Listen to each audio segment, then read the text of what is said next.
আল্লাহ বলেছেন পুরোপুরি ইসলামের মধ্যে ঢুকে যাও। আলী বলতেছে আবু বকর ভাই, ওমর ভাই, নবী দাফন হবে না ঘুম থেকে চেতন পাবে, এটা বাহির থেকে চিল্লা চিল্লি করার দরকার নাই, এটা ভিতরে গেলি বোঝা যাবে।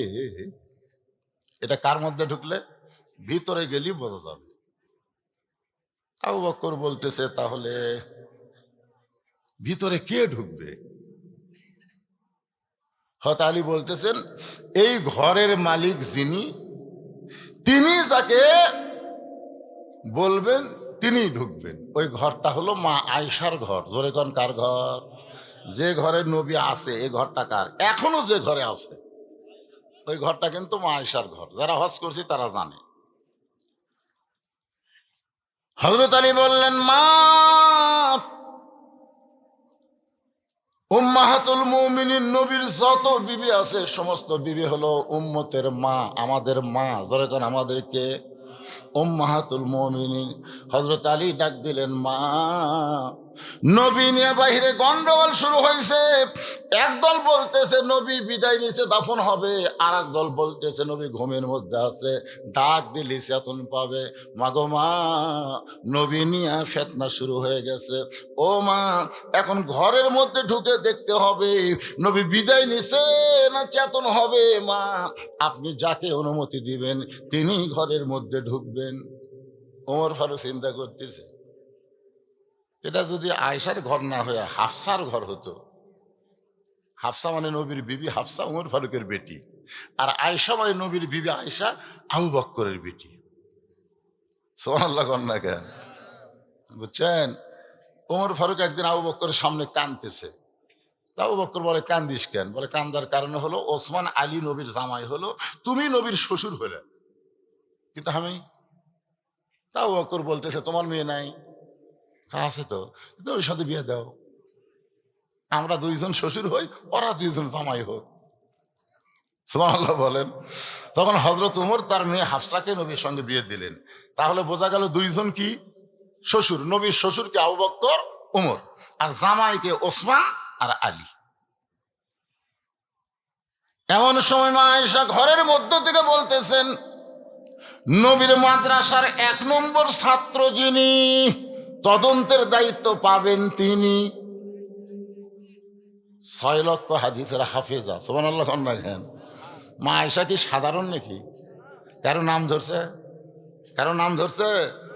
এমন কথা বললেন যে নবীর মাদ্রাসার ছাত্র যিনি, তদন্ত ১ নম্বর ছাত্র যিনি, তদন্তের দায়িত্ব পাবেন তিনি। সমস্ত সাহাবীরা এক বাক্যে চিল্লায় বললেন, ১ নম্বর ছাত্র হলেন হযরত আবু বকর। ওমর ফারুক আপত্তি করলেন না, কারণ এমন কথা বলেছেন সেখানে ওমরের খাওয়া নাই, ওসমানের খাওয়া নাই, আলীর খাওয়া নাই, খাওয়া হচ্ছে আবু বকরের। হযরত আলী বললেন, আবু বকর ভাই, মায়েশা যে কথা বলেছেন সেই কথা অনুযায়ী আপনি তদন্ত করবেন, আপনি ভিতরে ঢুকবেন, ভালো করে খেয়াল করবেন নবী বিদায় নিছে না চেতন পাবে। একটু তদন্ত করার সময় খেয়াল করার দরকার আছে না নাই? জোরে কোন আছে না নাই? হাসিনা তদন্ত করার সময় খেয়াল করে নাই? আল্লামা সাইদি হুজুরের মতন ভালো মানুষকে মিথ্যা তদন্ত করে ১৩ বছর জেলখানায় বন্দি করেছে, আবার হাসপাতালে নিয়ে গিয়া তাকে হত্যা করেছে। জোরে কোন কথা ঠিক কিনা? তদন্ত করার সময় খেয়াল করা লাগবে। খেয়াল করে নাই মীর কাসেম আলীকে? মীর কাসেম আলীকে মিথ্যা ফাঁসি দিয়েছে, কারণ মীর কাসেম আলীর যেদিন ফাঁসি হবে, মীর কাসেম আলীর নাম শুনছেন আপনারা? যেদিন ফাঁসি হবে সেই দিন উকিল এসে বলতেছে, স্যার আজকে রাত ১২টায় আপনার ফাঁসি হবে। তো রাত ১২টায় ফাঁসি হবে, এখন কয়টা বাজে? বলে এখন রাত ৯:৩০। বলতেছে এখনো তো অনেক সময় আছে রে, রাত ১২টায় ফাঁসি হবে, কেবল রাত ৯:৩০, এখনো ২.৫ ঘন্টা টাইম আছে ভাই। তাহলে এক কাম করো উকিল সাহেব, আমি ২ ঘন্টা ঘুমাই। উকিল কয়, পাগলা নাকি রে, ২.৫ ঘন্টা পর ফাঁসি হবি, ই বলে ২ ঘন্টা ঘুম পাড়বি। উকিল মনে করতে ফাঁসির কথা মনে করে পাগলা হয়ে গেছে। উকিল যখন ঘর থেকে বের হয়ে যায়, ২ ঘন্টা পরে উকিল এসে দেখে মীর কাসিম আলী নাক ডাইকা ঘুম পাড়তিছে, ঘড়ির দিকে তাকে দেখে 8 ঘন্টা পর ফাঁসি হবি, আর সেই মানুষ ঘুম পাড়তিছে, পাওতে এরকম লড়া দিছে। চেতন ভাই বলতেছে, ভাই রাত 12টা বাজছে নাকি? বলছে, না স্যার এখন 8 ঘন্টা আছে। মাশাআল্লাহ, এখন 8 ঘন্টা। ওযু করে 2 রাকাত নামাজ পড়ে পবিত্র কোরআনের 2টা সূরা তেলাওয়াত করে 3টা পাঞ্জাবি তার ছিল জেলখানার ভিতরে, যেটা সবচাইতে ভালো, সেটা গায়ে দিয়ে আতর সুরমা লাগায় বলতে, ভাইজান চলো যাই। উকিল কান্দের বলে, আপনি কি জানেন না আপনার ফাঁসি হবে? আপনি যেইভাবে হাসতেছেন মনে হয় আপনি বিবাহ করার জন্য যাচ্ছেন, আপনি কি জানেন আপনার ফাঁসি হবে? মীর কাসিম আলী মুস্কি মুস্কি হাসে আর বলে, ঘুমের মধ্যে দেখলাম আল্লাহ আমার জন্য 8টা জান্নাতের দরজা খুলে রেখেছে। ওয়ালা তাকুলু লিমান ইউকতালু ফি সাবিলিল্লাহি আমওয়াতুন বাল আহইয়া ওয়ালাকিন লা তাশউরুন। আল্লাহ রাস্তায় যাদেরকে হত্যা করা হয়, আল্লাহ রাস্তায় যাদেরকে ফাঁসি দেওয়া হয়, তাদেরকে তোমরা মৃত্যু বলো না, আমি আল্লাহ বলতেছি তারা অমর। আপনারা বলেন তো, আবু সাইদ নাম শুনছেন? রংপুরের আবু সাইদ, ওই কি মরিছে? আমার এক চাচাতো ভাইয়ের ছেলে হয়েছে অনেকদিন পর। আমারে কয়, ভাইজান আপনি হুজুর মানুষ, একটা ভালো নাম রাখেন তো। আমি কইলাম, এই মুহূর্তে ভালো নাম হলো আবু সাইদ। আমার ভাই সেই খুশি, আমাকে 500 টাকা দিয়ে বলতেছে, আমার আবু সাইদের কথা মনেই নাই, বেটার নাম তো আবু সাইদ। এখন আমাকে গ্রামত আবু সাইদের বাপ, আবু সাইদের মা আর পুস্ত আবু সাইদ কোলের মধ্যে বাবু তো বাবু করতেছে। মরছে আবু সাইদ? মরছে না, আর একটা আছে। আমার এক খালা তো বোনের মেয়ে হয়েছে। খালা আমার মোবাইল করে বলল, বাবা তুমি আলেম মানুষ, একটা ভালো নাম বলো তো, তোমার বোনের মেয়ে হয়েছে, একটু ভালো নাম বলো। আমি বললাম, খালা এই মুহূর্তে একটা ভালো নাম হলো হাসিনা। সেই কষি হাসিনা। খালা 30 সেকেন্ড খালি মোবাইল ধরে আছে, কথা কয় না, গো গো গো গো করতেছে। আমি বললাম, কে খালা পছন্দ? এই তুই আলেম না জালেম রে, তোরে আমি কইলাম একটা ভালো নাম কর, আর তুই খুনি হাসিনার নাম খলি। তখন থেকে বুঝলাম আবু সাইদ মরে নাই, হাসিনাই পচে গেছে। জোরে কোন কথা ঠিক কিনা? কোনো আশা দেখি কার সাথে হবে? হাসিনা না আবু সাইদ? মীর কাসিম আলীর সঙ্গে হবেন, একটু মনোযোগ দিয়ে শুনবেন। আইয়ুহাল্লাযীনা আমানুত্তাকুল্লাহা ওয়া কুনু মা'আস সাদিকিন। আল্লাহু আকবার। হযরত আবু বকর মা আয়েশার ঘরের দরজায় গিয়ে সালাম দিলেন, আসসালামু আলাইকা ইয়া রাসূলুল্লাহ, আসসালামু আলাইকা ইয়া হাবিবাল্লাহ, আসসালামু আলাইকা ইয়া নবী আল্লাহ। ওমর ফারুক বলতেছে, আলী ভাই, আবু বকর রাদিয়াল্লাহু যেভাবে সালাম দিল, এটা তো বিদায় লওয়ার সালাম লয়। আপনারা খেয়াল করছেন? আসসালামু আলাইকা ইয়া রাসূলুল্লাহ, আপনারা কিভাবে সালাম দেন? আপনার যদি কেউ আমাকে বলেন, হুজুর হুজুর আসসালামু আলাইকুম, সালাম হবে না, আগে হুজুর কয়ে পরে সালাম দিচ্ছেন। আপনার যদি বলে চেয়ারম্যান সাহেব আসসালামু আলাইকুম, সালাম হবে না, কারণ আগে চেয়ারম্যান কয়ে তারপরে সালাম দিয়েছেন। আপনার যদি বলে ইয়া নবী সালাম আলাইকা, তাহলে সালাম হবে না, কারণ আগে ইয়া নবী কয়ে পরে সালাম দিয়েছেন। রাসূল বলেছেন আসসালামু ক্বাবলাল কালাম, আগে সালাম তারপরে কালাম। তো এখন আপনারা কোনটার মধ্যে থাকবেন? ইয়া নবী সালাম আলাইকা, আগে ইয়া নবী করলে সালাম বাতিল, আগে কি বলা লাগবে? আসসালামু আলাইকা ইয়া নবী, আসসালামু আলাইকা ইয়া রাসূলুল্লাহ, আসসালামু আলাইকা ইয়া হাবিবাল্লাহ। যারা হজ করেছেন, এখানে যারা হাজি আছেন, আপনি হজ করেন, আপনি কিভাবে সালাম দিচ্ছেন? এইভাবে করছেন নাকি? এই হাজি নাই আপনার নিচে? হাজি নাই? আবার অনেকে যাবি আর হুজুরা ফেতনা লাগাতে হয়ে গেল, ইয়ানবীর দলেরা কবি হুজুর ফেতনা লাগাতে হয়ে গেল। আমি ফেতনা লাগাইনি, হাদিস কইছি। আসসালামু কবলাল কালাম, কোনো কথাবার্তা বলার আগেই দেওয়া লাগবে কি?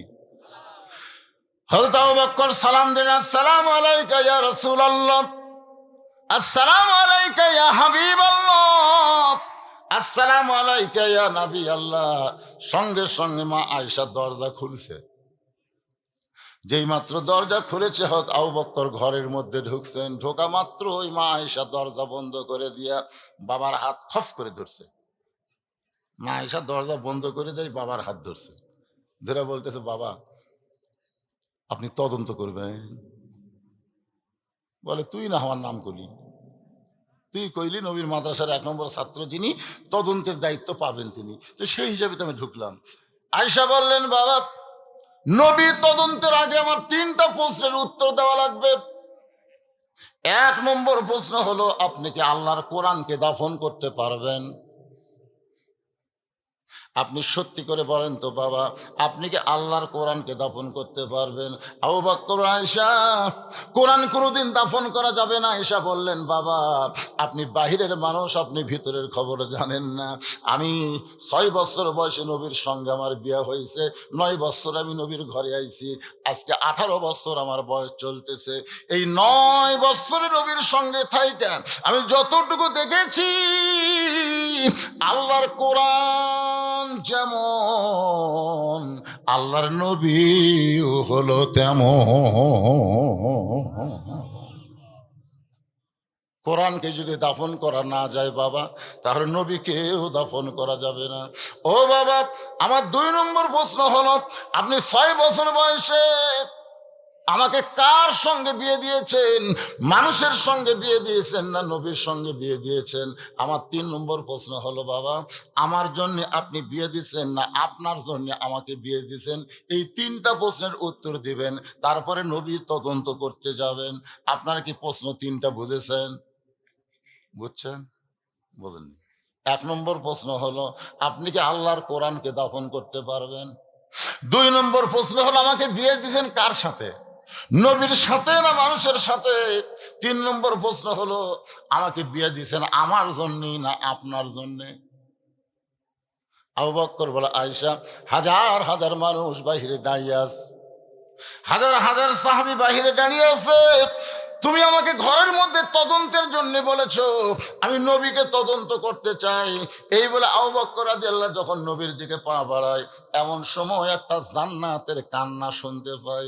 আবু বকর, আয়েশা, ঘরের কোন অন্ধকার দেখা যায়, ওই অন্ধকারের মধ্যে এমন করে কে কাঁদতেছে, এই কান্না মনে হয় দুনিয়ার কান্না নয়, এই কান্না মনে হয় আল্লাহর জান্নাত কাঁদতেছে।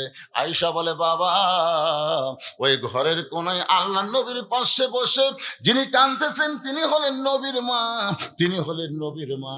আবু বকর বলে, আয়েশা তুমি কি পাগলি হয়ে গেছো? নবীর মা 6 বছর বয়সে দুনিয়া থেকে বিদায় নিল, তাহলে নবীর মা কেমনে কাঁদতেছে? আয়েশা বলতেছে, বাবা দুনিয়ার সবাই জানে নবীর মেয়ে ফাতেমা, কিন্তু আল্লাহর নবী আমাকে বলেছে ফাতেমা হইল আমার মা। সুবহানাল্লাহ কন্যা কেন? আয়েশা বলতেছে, দুনিয়ার সবাই জানে নবীর মেয়ে ফাতেমা, কিন্তু আল্লাহর নবী বলেছেন ফাতেমা হলো আমার মা। একদিন 3টা বিবি নবীর কাছে বসে আছেন, 3 জন বিবি। নবী যখন বিবিদের কাছে বসে থাকেন তখন তিনি নবী থাকেন না, তিনি স্বামী হয়ে যান। সুবহানাল্লাহ বলেন। আমার নবী যখন হাসান হোসেনের কাছে যান তখন নবী থাকেন না, তিনি নানা হয়ে যান। নবী যখন ফাতেমার কাছে যান তখন তিনি নবী থাকেন না, তিনি বাবা হয়ে যান। নবী যখন যেখানে গেছেন তখন সেখানে একটা রূপ নিয়েছেন। এজন্য আমাদের নবী হচ্ছেন আমাদের আদর্শ। নামাজে যখন নবী দাঁড়ায় পায়ের গোড়া ফুলে ওঠে। আবার বদরের যুদ্ধে যখন নবী যায় ঘরের মধ্যে ঢুকে মাথার টুপি খুলে হেলমেট পরে এবং সৈনিকের পোশাক পরে ঘর থেকে বাড়ায়। কোমরের পেটে টাইট হয় না, আলীকে বলে, আলী কোমরের বেলটা টাইট করে দাও। হয়তো আলী যতই টানে টাইট হয় না, কারণ পেটের মধ্যে খাবার নাই, বুঝতেছে না, না খায় পেট ঠোঙ্গা মেরা আছে। আবু বকর বলে, ইয়া রাসূলুল্লাহ আপনি আল্লাহর নবী, আপনার কোমরের বেল এত টাইট করতে হবে কেন? রাসূল বলে, আবু বকর আমি আল্লাহর নবী যেমন ঠিক আজকে বাতিলের বিরুদ্ধে হকের পক্ষে আমি হব আল্লাহর সেনাপতি। জোরে কান সুবহানাল্লাহ। কি বুঝতেছেন? যেদিকে যাবেন নবী কয় নম্বরে আছে? কথা কয় না, কয় নম্বর? ওমর ফারুক বলতেছি, ইয়া রাসূলুল্লাহ, আপনার পিছনে আজকে জোহরের নামাজ পড়ে আশ্চর্য হলাম। রাসূল বলে, কেমনে? বলে, প্রথম রাকাতে আপনি 3 বার সুবহানাল্লাহিল আলা বলছেন, কিন্তু দ্বিতীয় রাকাতে 100-র বেশি আমরা সুবহানাল্লাহিল আলা বলি, আপনি সেজদা তোলেন না। তৃতীয় রাকাত ঠিকই পড়াছেন, এই চতুর্থ রাকাতও ঠিকই পড়াছেন, কিন্তু এই দ্বিতীয় সেজদা এত লম্বা দিলেন কেন? আল্লাহ রাসূল বললেন, ওমর, তোমরা যখন সেজদা, হামু তো সেজদা, আমরা সবাই যখন সেজদাটা আছি, ওই ফাঁক দিয়ে, আমাদের কাতারের ফাঁক দিয়ে দুই পবিত্র এসে আমার পিঠের উপর চড়িছে। দুই পবিত্র, হাসান হোসেন নাম বলতেছে না, বলতেছে দুই পবিত্র আমার পিঠের উপর চড়ে বসলো। আমি এখন সেজদারত অবস্থায় ওদেরকে পিঠ থেকে নামাবার চাই, কিন্তু নামাজের মালিক আল্লাহ বলতেছে, হাবিব, যতক্ষণ এরা দুইজন আপনার পিঠে বসে থাকবে ততক্ষণ আপনি সেজদা থেকে মাথা তুলতে পারবেন না। ওরা দুই ভাই যখন নামে চলে গেল তখন আমি সেজদা থেকে মাথা তুললাম। ওমর ফারুক দৌড়ে গিয়ে নবীকে বুকের মধ্যে নিয়ে বলে, আপনি শুধু নবী না, আপনি হলেন পৃথিবীর শ্রেষ্ঠ নানা। সুবহানাল্লাহ কন্যা কেন? এই জন্য আল্লাহ বলেছেন, লাকাদ কানা লাকুম ফি রাসূলিল্লাহি উসওয়াতুন হাসানাহ। সফলতা যদি অর্জন করতে চাও তাহলে দুনিয়ার সমস্ত পানসে নেতা বাদ দিয়ে একমাত্র মোহাম্মদ রাসূলকে তোমাদের আদর্শের নেতা হিসেবে মেনে নাও।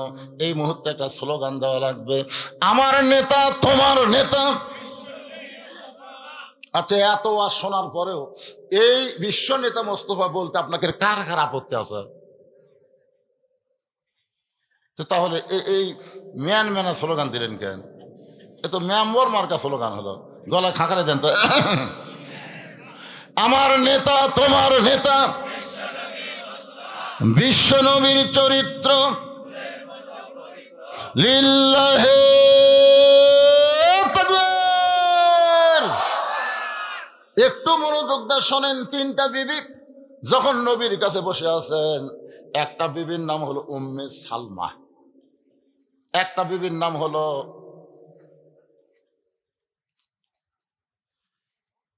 আচ্ছা ঠিক আছে দিব, একটা বিবির নাম হলো উম্মাহাতুল মুমিনিন আয়েশা, আর একটা হলো উম্মাহাতুল মুমিনিন সাউদা।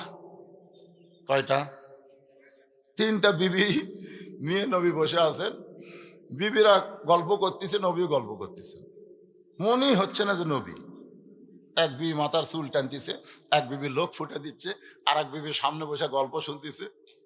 হায় হায় রে, 3টা বিবি নিয়ে নবী যখন মশগুল, এমন সময় নবীর মেয়ে ফাতেমা ঘরের মধ্যে ঢুকছে। এমন সময় নবীর মেয়ে ফাতেমা ঘরের মধ্যে ঢুকছে, সঙ্গে সঙ্গে নবী দাঁড়ায় গেছে। এতক্ষণ নবী কি হয়েছিল? কিন্তু নবী দাঁড়াইছে। নবী দাঁড়ায় বলতেছেন, মা, আপনি কষ্ট করে কেন আমার কাছে আসলেন? আমারে ডাকলি তো আমি আপনার কাছে যাইতাম। আয়েশা নবীর বুড়া আঙ্গুলে চাপ দে বলে, ইয়া রাসূলুল্লাহ, আপনি কি করতেছেন? নিজের মেয়ে ঘরের মধ্যে ঢুকলো আর আপনি মা বলে তাকে সম্মান করে দাঁড়িয়ে গেলেন। সঙ্গে সঙ্গে নবী ছোট বাচ্চার মতন কান্না শুরু করে দিলেন। আয়েশা বলে, ইয়া রাসূলুল্লাহ, আপনি কেন কাঁদতেছেন? রাসূল বলে, আয়েশা, দুনিয়ার সবাই জানে ফাতেমা আমার মেয়ে, কিন্তু আমি নিজের চোখে দেখেছি ফাতেমা হইল আমার মা। নিজের চোখে দেখছি ফাতেমা আমার মা। আয়েশা বললেন, হুজুর, তাহলে এই কথা গোপন রাখা চলবে না। ফাতেমার আপনি মা কেমনে দেখলেন একটু আমাদের বলেন। আল্লাহর নবী বললেন, তাহলে শোনো, তাইফের ময়দান থেকে রক্ত মাখা শরীর নিয়ে আমি যখন মক্কাতে আসলাম, জানো আয়েশা, যে বছর আমি তাইফে গেছিলাম ওই বছর আমার চাচা আবু তালেব মারা গেল। ফাতেমার মা আমার দরদের বিবি খাদিজা দুনিয়া থেকে বিদায় নিল। আমি তাইফে গেলাম মনের দুঃখে, এত পাথর তারা আমাকে মারলো, রক্ত মাখার শরীর নিয়ে আমি যখন মক্কায় ফিরে আসলাম, ওই মুহূর্তে আমার 4টা মেয়ে ছিল। জোরে কোন কয় মেয়ে? রোকেয়া, জয়নাব, কুলসুমা, এই 3 মেয়ে ঘরের মধ্যে ঢুকে আমার গোটা গায়ে হাত দিয়ে বললেন, বাবা যেখানে হাত দেয় সেখানে আপনার রক্ত বাবা, এত কষ্ট আপনি কেমনে সহ্য করবেন বাবা? আপনি তাইফে না গেলে ভালো করতেন, তাইফবাসী এত পাথর মারছে, আপনি কষ্ট কেমনে সহ্য করবেন? এই কথা বলে 3টা মেয়ে যখন ঘর থেকে বাইরে যায়, এমন সময় আমার মেয়ে ফাতেমা ঘরের মধ্যে ঢুকে দরজা বন্ধ করে দেয়। আমি বললাম, ফাতেমা ঘরের দরজা কেন বন্ধ করলি?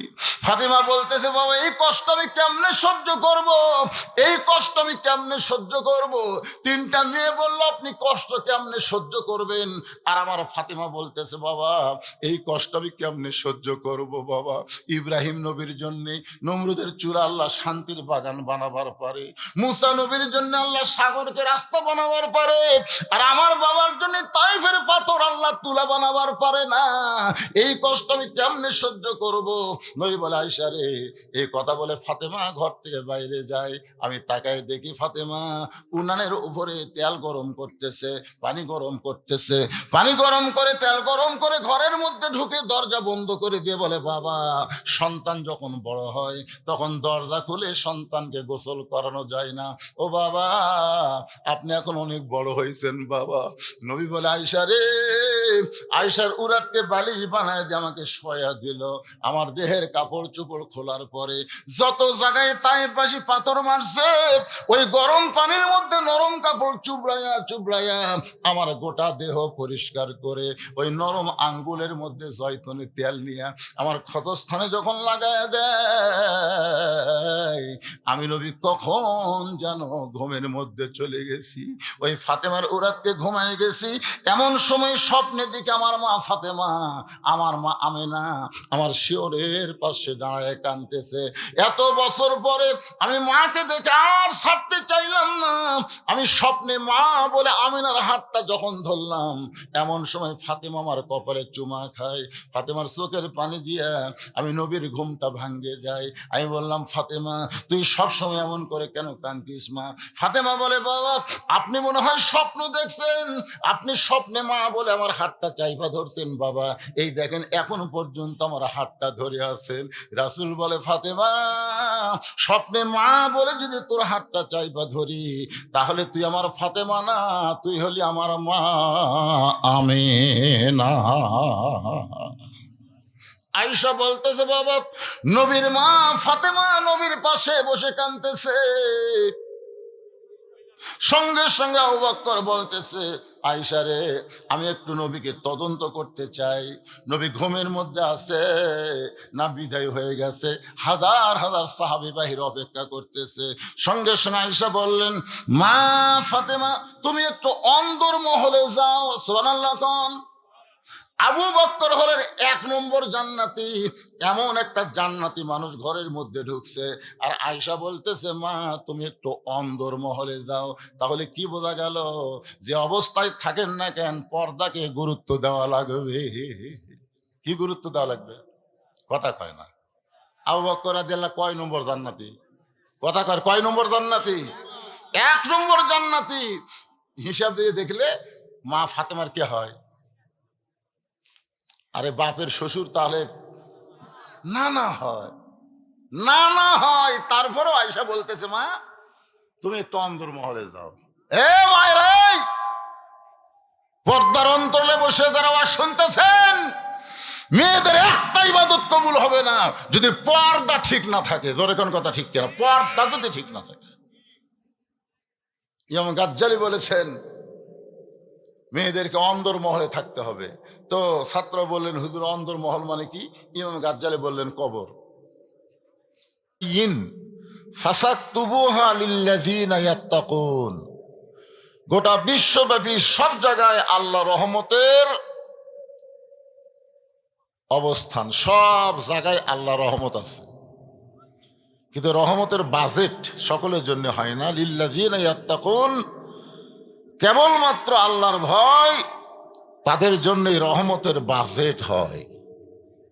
আপনারা বলেন তো, বেড়া যারা ঘুরতেছে তাদের চাইতে আপনারা যারা বসে আছেন ভয় একটু বেশি না কম? অবশ্যই বেশি। যার কারণে আল্লাহ আপনাদের প্রতি এত খুশি যে খুশি হওয়ার কারণে জান্নাতের বাগানে আল্লাহ কবুল করেছেন। বিশ্বাস করেন যারা আজকে জান্নাতের বাগানে বসেছেন আপনাদেরকেই আল্লাহ জান্নাত দিয়ে দিবেন, এটা বিশ্বাস করা লাগবে। আমি যেই বলবো আমরা কি, সকলেই বলবেন, মানে বিশ্বাসে মিলাই বস্তু তর্কে বহুদূর, ঠিক কিনা বলেন? আপনারা যদি তর্ক করেন এতই সোজা, জান্নাত এতই সোজা, তাহলে বহুদূর। আর যদি বিশ্বাস করেন সাথে সাথে যেই বলবো আমরা কি, সকলে জবান খুলে বলবেন জান্নাতি। বলতে পারবেন না? আমরা কি, আরো জোরে জোরসে বলেন।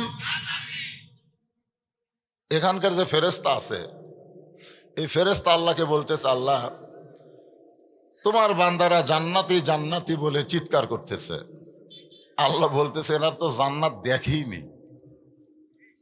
না দেখা জান্নাত পাওয়ার জন্য যারা চিৎকার দিল, আল্লাযীনা ইউমিনুনা বিল গায়ব, এই আয়াতের উসিলায় আমি আল্লাহ তাদের জান্নাত দিয়ে দিলাম। সুবহানাল্লাহ। আরে এই সকল জান্নাতি মানুষদেরকে আমি অন্তরের অন্তঃস্থল থেকে শুভেচ্ছা জ্ঞাপন করছি। সম্মানিত মা বোনেরা, নাকি আপনাকে চাইতে একটু বেশি হয়েছে আমি শুনলাম আর কি। কোন জায়গায় যে বসেছে এখান থেকে হইচই শোনা যাচ্ছে, কিছু কথাবার্তা শোনা যাচ্ছে। যাই হোক, আমার মা বোনদেরকে আমি অন্তঃস্থল থেকে শুভেচ্ছা জ্ঞাপন করে এই মুহূর্তে জানতে চাচ্ছি আপনারা সকলে কেমন আছেন। আলহামদুলিল্লাহ রব্বিল আলামিন। যে আমি একটু অসুস্থ, মানে আমি কথা বলতেই পারতেছি না। গতকাল একটা মাহফিল করিনি, দুটা ছিল, মানে জবানটা আটকে যায়, মুখ শুকে যায়, এজন্য পানি নিয়ে বসেছি, দেখে আল্লাহ কথন বলায় আর কি। মানে আসলে ওয়াজের বয়স শেষ। আমার ওয়াজের বয়স হলো 42 বছর, আর কতদিন করি কোন, এখন রিটায়ার করা দরকার। কিন্তু ওই জনগণের চাপ আর হাসিনা পলানোর পরে যা চাপ আছে বুঝলেন, ডবল চাপ। মানে এখন আর কোনো মাহফিল করতে অনুমতি লাগতেছে না বুঝলেন, খালি মাইকিং করো আর করো, এতই চাপ বেড়ে গেছে। তো যে আল্লাহ শারীরিক সুস্থতা দান করে মানসিক প্রশান্তি লাভের জন্য আজকের এই তাফসীরুল কোরআন মাহফিল আমাদের কবুল করলেন, আমরা খুশি না বেজার? তাহলে জবান খুলে সমস্বরে সকলে বলবো রব্বানা লাকাল হামদ হামদান কাসীরান তাইয়িবান মুবারাকান ফীহি। আমরা প্রশংসা করলাম কার? কেন করলাম আপনারা বলেন তো? আমাদের বাংলাদেশ ভৌগোলিক অবস্থানের দিক দিয়ে 3 দিকে ভারত, কয় দিকে?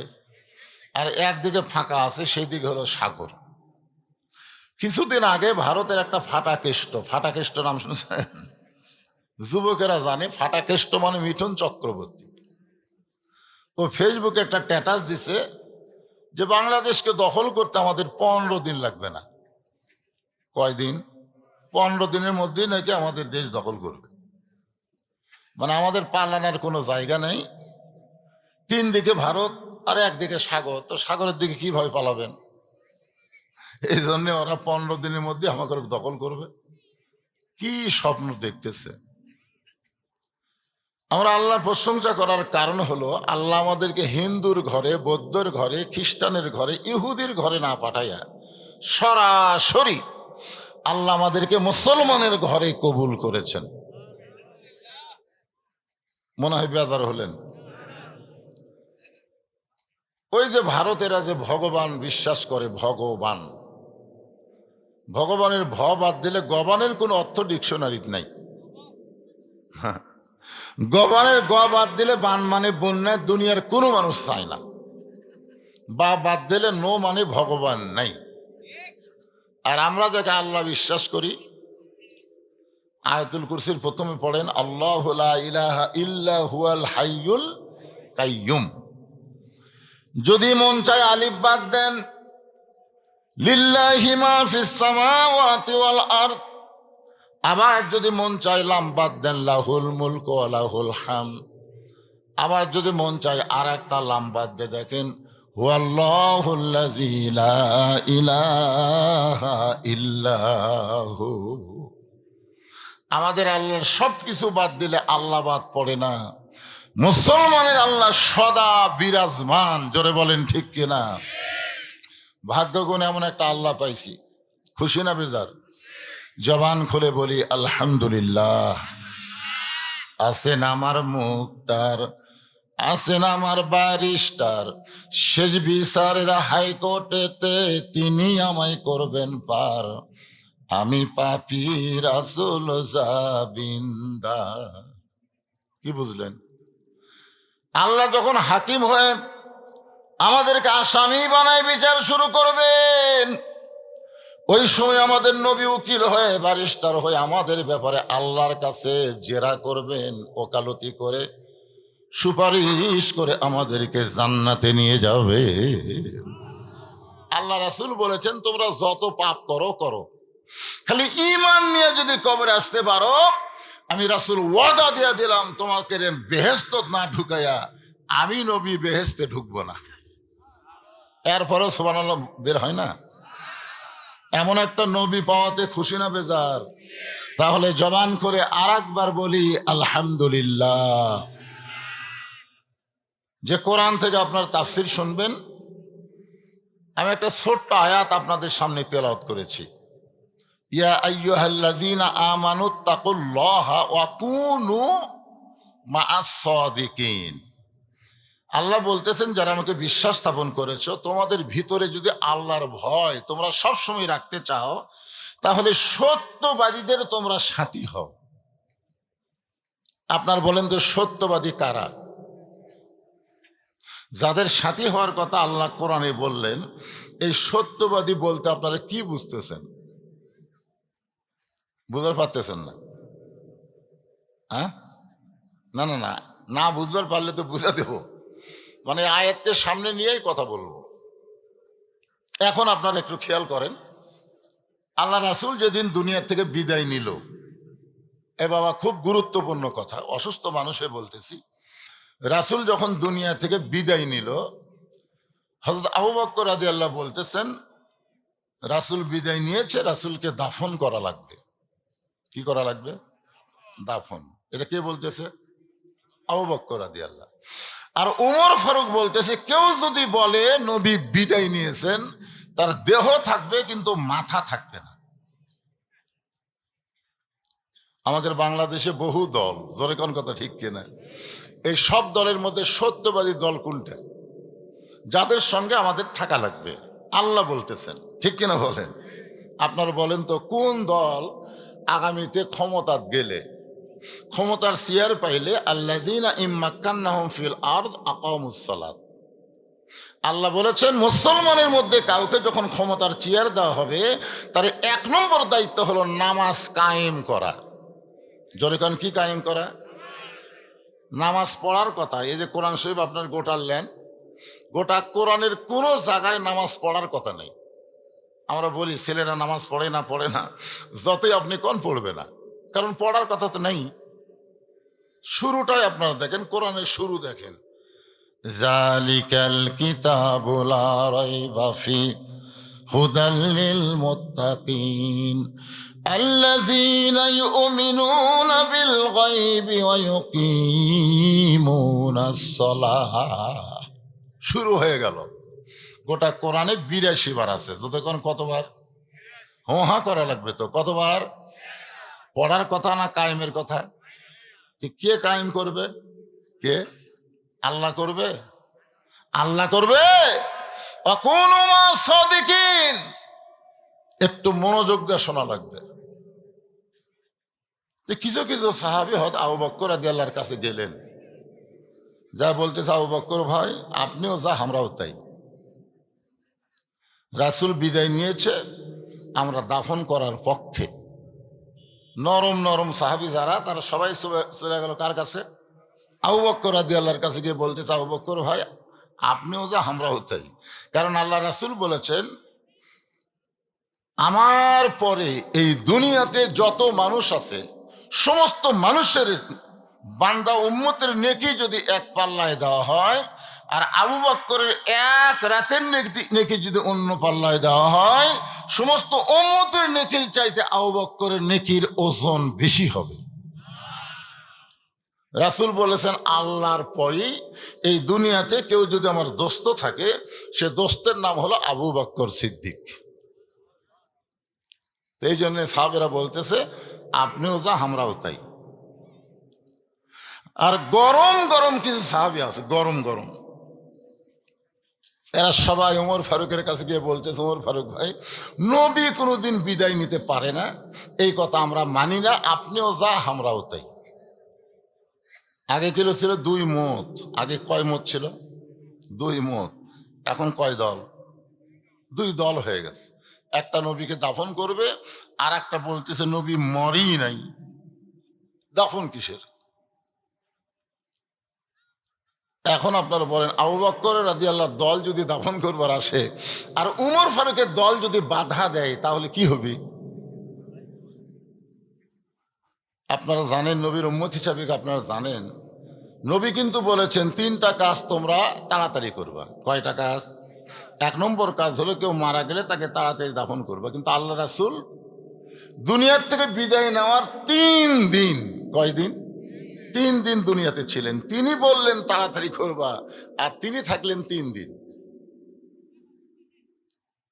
আল্লাহ রাসূল বলেছেন, ছেলে মেয়ে যখন বয়স হয়ে যাবে তখন বিয়ে দিতে দেরি করবা না। সরকারি বয়স না, দরকারি বয়স। সরকারি হলো 22 আর মেয়েদের হলো 18, কিন্তু এটা হলো সরকারি। কিন্তু দরকারি কত? দরকারি, আপনার যদি সরকারি ধান্দা করেন তা আপনার ছেলে মেয়ে কি করবে? ওভার ডিউটি করবে। ওভার ডিউটি বলছেন, হ্যাঁ। আর 3 নম্বর হলো, কেউ যদি ঋণগ্রস্ত হয়, টাকা পয়সা হাতে আসার সাথে সাথে ঋণ পরিশোধ করা লাগবে, দেরি করা যাবে না। কয়টা? 3টা। তো যখন আবু বকর রাদিয়াল্লাহু বললেন যে তোমরা তো আমার সাথে আসলে, তোমরা সব নরম মানুষ, আর ওমর ফারুকের সাথে যারা গেছে এরা খুব গরম মানুষ, এখন নরম গরম যদি লাগে, তাহলে নরম কি আর গরমের সাথে পারে? এমন সময় আবু যর গিফারী রাদিয়াল্লাহু তাআলা আনহু বললেন, আমরা আবু বকরের দলেও যাব না, উমরের দলেও যাব না, আমরা যাব হযরত আলীর কাছে। খুব খেয়াল করবেন, অকুনু মা'আস সাদিকিন। আবু যর গিফারী বললেন যে আমরা আবু বকরের দলেও যাব না, উমরের দলেও যাব না, আমরা যাব হযরত আলীর কাছে। কারণ রাসূল বলেছেন, আনা মাদিনাতুল ইলমে ওয়া আলী ও বাবুহা, আমি হচ্ছে এলেমের শহর, আলী হচ্ছে তার দরওয়াজা। কোনো কিছু মীমাংসা করতে গেলে এই মুহূর্তে আমাদের যাওয়া লাগবে কার কাছে? হযরত আলীর কাছে। আবু যর গিফারের নেতৃত্বে হাজার হাজার সাহাবী হযরত আলীর দরবারে গিয়া দেখেন, হযরত আলী তখন আল্লাহর কোরআন তেলাওয়াত করতেছে। ইন্নামাল মুমিনুনাল্লাযীনা ইযা যুকিরাল্লাহু ওয়াজিলাত কুলুবুহুম ওয়া ইযা তুলিয়াত আলাইহিম আয়াতুহু জাদাতুহুম ঈমানাও ওয়া আলা রাব্বিহিম ইয়াতাওয়াক্কালুন। সবাই বলা লাগবে। তাহলে আল্লাহু আকবারে বিরুদ্ধে আওয়ামী লীগ। আওয়ামী লীগ কোনোদিন আল্লাহু আকবার কয় না। ওদেরকে যত মিটিং মিছিল দেখবেন, আল্লাহু আকবার আছে, এখানে আছে। আপনার কি সেই দলের মানুষ নাকি? তা আল্লাহু আকবার করতে আপত্তি কোথায়? কোন ব্যক্তি যদি সারা জীবন সুবহানাল্লাহ সুবহানাল্লাহ আলহামদুলিল্লাহ সুবহানাল্লাহ আলহামদুলিল্লাহ বলে, শয়তান কাছেই বসে থাকবে। কিন্তু আল্লাহু আকবার যখন বলবেন, শয়তান এত জোরে দৌড় দিবে, রাসূল বলেছেন পিছন দিক দিয়ে বাতাস বার হয়ে যাবে। আবার সুবহানাল্লাহ কি? আল্লাহু আকবার। লিল্লাহি তাকবীর। আচ্ছা, কোরআন তেলাওয়াত শুনলে আল্লাহু আকবার কেন বলা লাগবে? না না, এখানে আল্লাহ বলতেছেন ওয়াইজা তুলিয়াত আলাইহিম আয়াতুহু জাদাতুহুম ঈমানান। কোরআনের আয়াত তেলাওয়াত শুনলে আল্লাহ তখন তার ঈমান বাড়া দেয়। আর ঈমান বাড়বার গেলে শয়তানের সাথে কোনো আপোষ করা যাবে না, শয়তানকে সরিয়ে দিলেই ঈমান বাড়বে। জোরে কোন কথা ঠিক কিনা?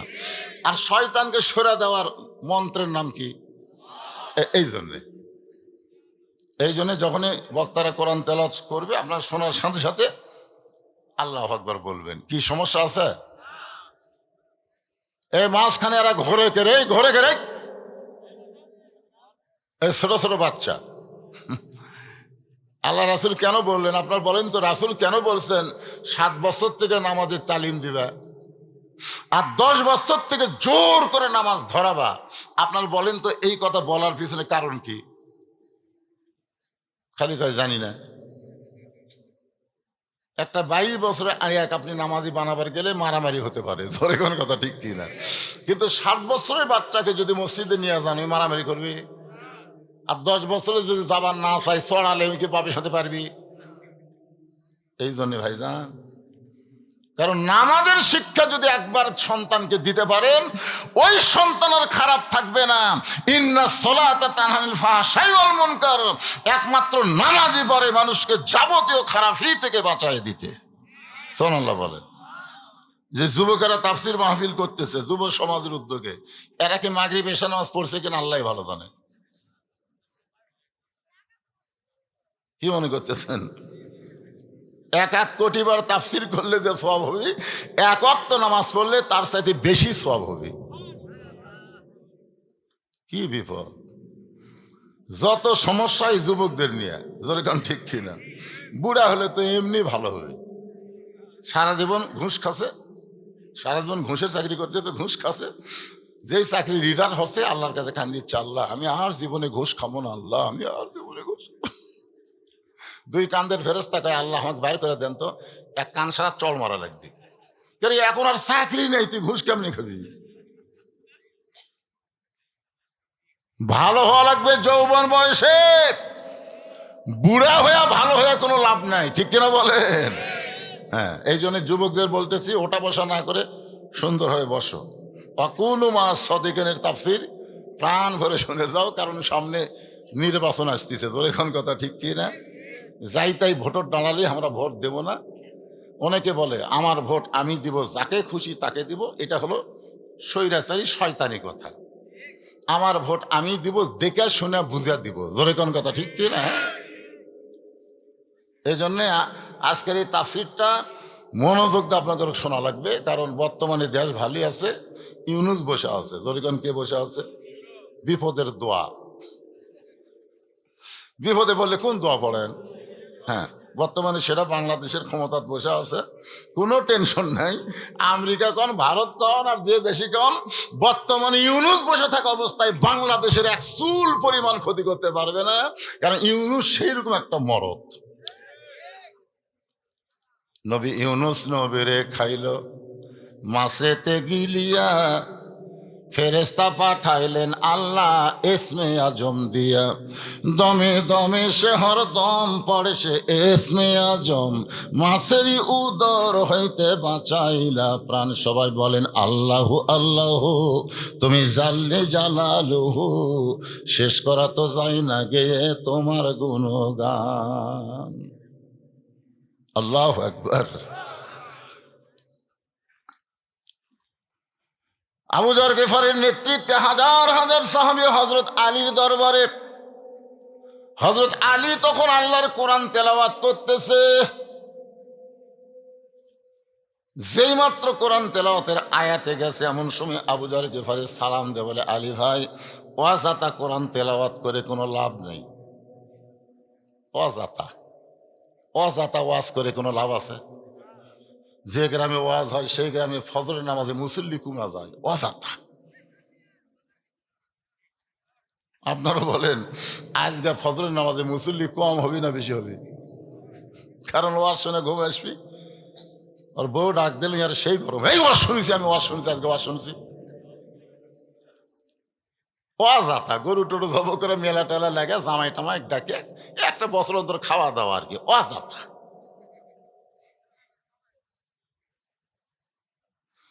এখন আবু যর গিফারি হযরত আলী বলতেছে যে অযথা কোরআন তেলাওয়াত করে কোনো লাভ নাই, কারণ যার উপর আল্লাহ কোরআন নাজিল করছে তাকে নিয়েই ফিতনা। একদল বলতেছে দাফন করব, আর একদল বলতেছে মরিনি। তাহলে কোরআন নাজিল করছে আল্লাহ কার উপর? নবীর উপরে। আর সেই নবীকে নিয়ে কি ফিতনা? একদল কয় মাটির তৈরি, একদল কয় নূরের তৈরি। নবীর নিয়ে ফিতনা। আল্লাহ বলেছেন লাকাদ কানা লাকুম ফি রাসূলিল্লাহি উসওয়াতুন হাসানাহ। সফলতা যদি পাওয়ার চাও তাহলে নবীর আদর্শকে তোমরা গ্রহণ করে নাও। নবী নিয়ে কোনো ফিতনা করা যাবে না। ঠিক কিনা বলেন? নূরের তৈরি না মাটির তৈরি? আপনাদের কি মনে হয়? এই দেখেন, এটি দুই দল।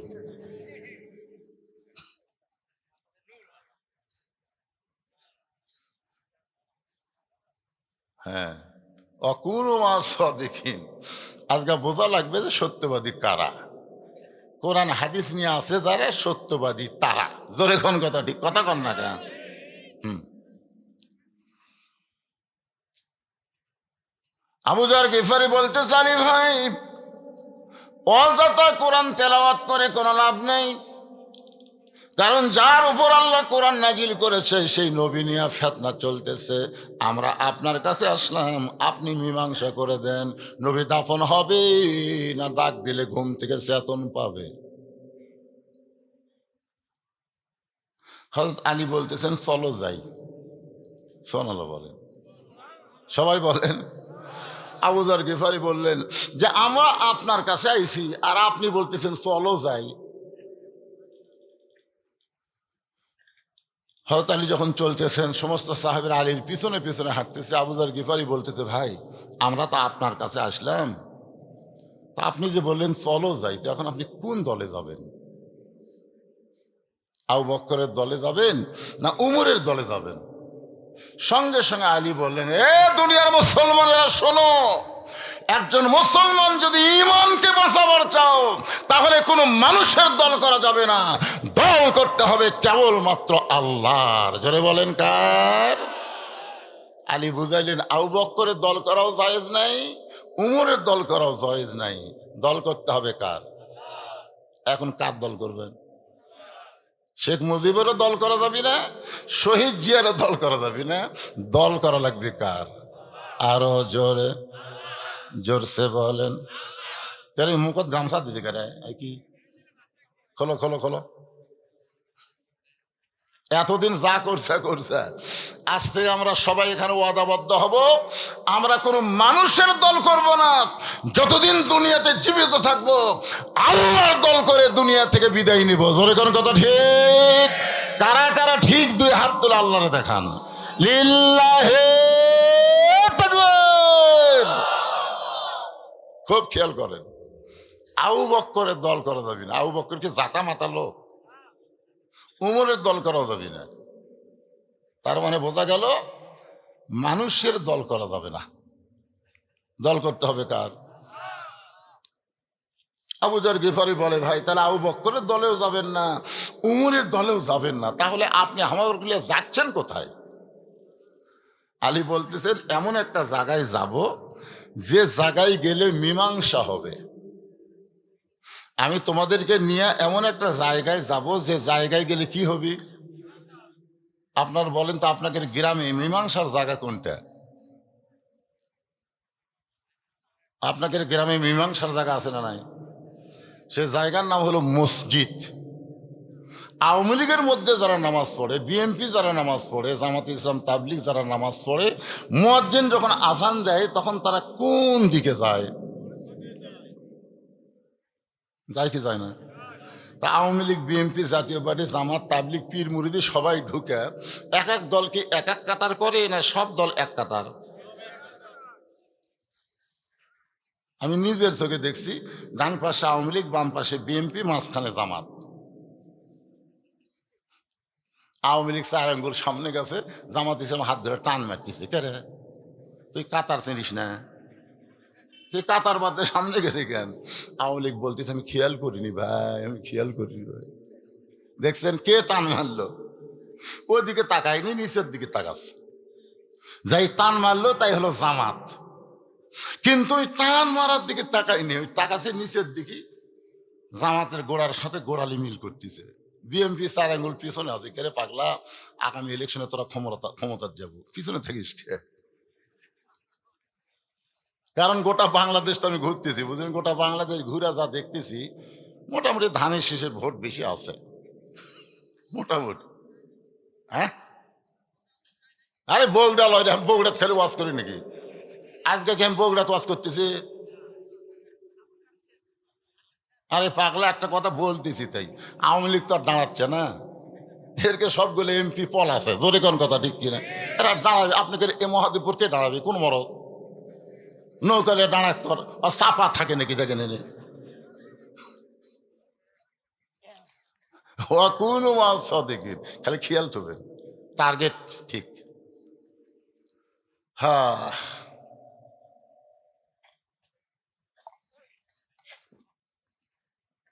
পিছনে আছে এখন জামাতে ইসলাম ঠেলতেছে, কে রে কাতার জিনিস না।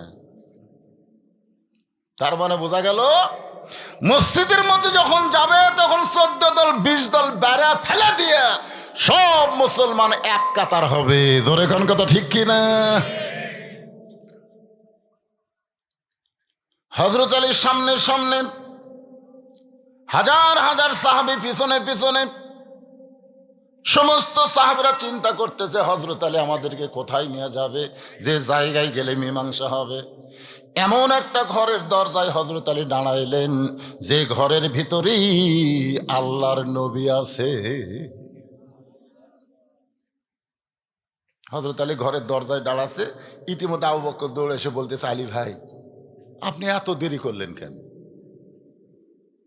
আল্লাহ রাসূল সবে সাদেকে বিদায় নিছে, তাকে তাড়াতাড়ি দাফন করা লাগবে।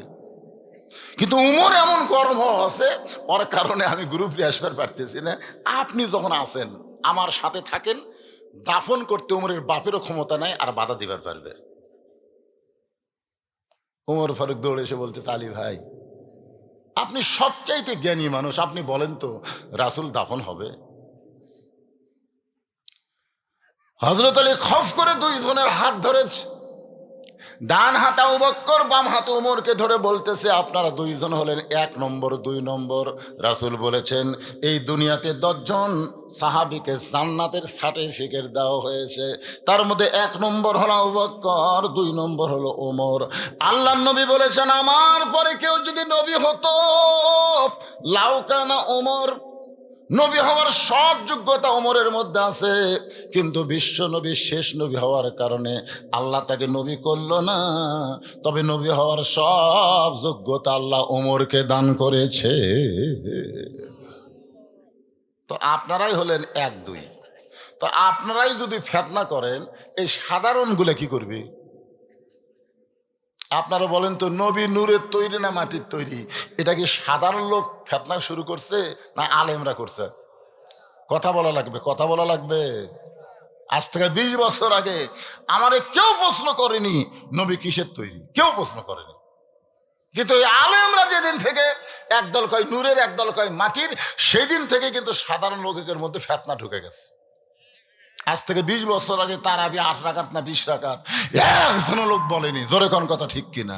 এখন এসে কয় হুজুর তারাবি কয় রাকাত? তো চাপাত জুতে মারা দরকার। তোর বাপ কয় রাকাত পড়ছে? কয় 20 রাকাত। তোর দাদা? কয় 20 রাকাত। তো তুই আবার ফতুয়া চাস কে? তখন আমার এক ভাই সৌদি আরবে কাম করবে গেছিল, ওই কাম করে এসে ওই হাত বান্ধে এটি পাও করে ফাঁক, আর তারাবি পরে 8 রাকাত। ওর ভাই সৌদি আরবে কিষান খাটবার গেছিল, রাস্তার কাগজ খুলে বাড়িতে ওই মুফতি হয়ে যাচ্ছে, মুফতি আশা ফতুয়া দিছে তারাবি 8 রাকাত, আর পাও করছে ফাঁক, আর হাত বাঁধিছে এটি, ওই এক মুফতি হয়ে গেছে। কথা কন না কেন? আরে রমজান মাসে একটা নফল ইবাদত করলে অন্য মাসে একটা ফরজের মতন আল্লাহ সব দিয়ে দেয়। রমজান মাস তো ইবাদতেরই মাস, আর সেই মাসে 8 লিয়া 20 লিয়া ফেতনা কিসের? কারণ ফেতনা আগে ছিল, কিন্তু যতই দিন যাচ্ছে দেখবেন এই শবে বরাত, এই শবে বরাত আর বলে নাই। সারা জীবন আমরা হালা উঠিয়ে খেলাম, এখন কই শবে বরাতই নাই। গরিবেরা যে কি খুশি হতো শবে বরাত পাইলে, বুঝলেন? কেমন উঠি দেওয়া দিত, আর 1 মাস সুখে খেত গরিবেরা। এখন গরিবেরা এই শালা কয়টা বলবির ফতুয়ার জন্য আমাকে খাওয়া শেষ।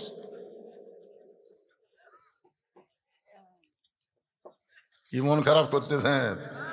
যতই দিন যাবে ততই ইসলামকে কাটছাঁট কাটছাঁট করে করে শর্টকাট ইসলাম হয়ে যাবে, শর্টকাট।